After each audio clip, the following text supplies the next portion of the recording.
isang kabastusan nitong si Liza Marcos dito sa event na Gintong Parangal para sa mga choir. Binastos yung parangal para sa mga choir. Tingnan natin, ano ba ito?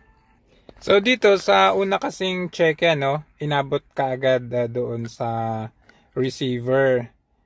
So basically yung mga unang check hindi niya hawak or hindi niya hinawakan, inabot lang. Tapos dito sa pangalawang check ayan, makikita natin na hindi niya hinawakan. Ayaw niya hawakan ayaw niyang kasi tamad. Ayan inabot lang, inabot.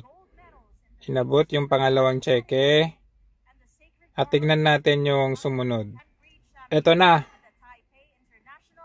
Ito na yung pangatlong check So makikita natin dyan hawak-hawak niya, iniaabot niya, Tapos nung iniaabot niya, makita natin, parang ayaw ihawakan Kaya ang ginawa niya, binitawan niya. Ayan, binitawan niya. Bastos, 'di ba? Bastos na, tamad na, maarte pa. Ayan iniaabot niya. Tapos hindi binitawan kasi tapos ayan ganyan siya. Ayan, nakita ninyo kung paano niya kunwaring bitawan kasi parang gusto niya, kunin niyo na. Nung hindi kinuha, binitawan na niya. Ayan. Bastos, 'di ba? Yan ang klaseng first lady meron tayo. Sa tingin ko ito talaga yung pangulo Ito yung pangulo kasi bastos. Siya yung nasusunod. Napaka New Yorker. Yung they cannot afford me. Yung mga ganong ugali.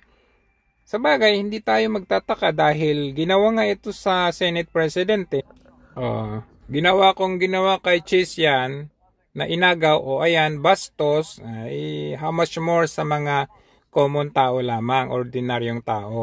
Kaya nga yung isang binastos na PSG, dahil napahiya, ano nangyari?